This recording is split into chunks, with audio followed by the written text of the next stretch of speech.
Good afternoon. Hi good afternoon guys blog बना रहा है, इसका ब्लॉग बनाना आता ही नहीं है। आज का मिनी ब्लॉग में आपका स्वागत है। तो चलो मैं अपना मिनी हाउस दिखाता हूँ। देखो ये मैंने सजाया है।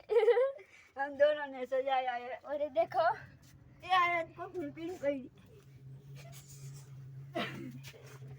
मैंने ये देखो गाइस मैं अंदर आ चुका हूँ। तो गाइस अभी देखो हम चिपका रहे हैं।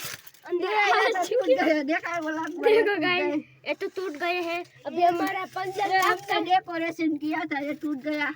15 लाख का सा एक ये गिर गया गाइस, और ये दीवार गिर चुका है guys.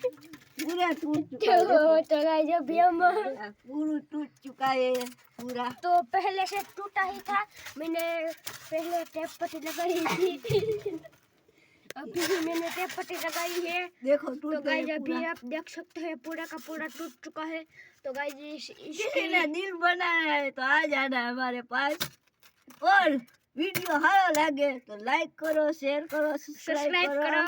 Then see you next video. So watching. Bye.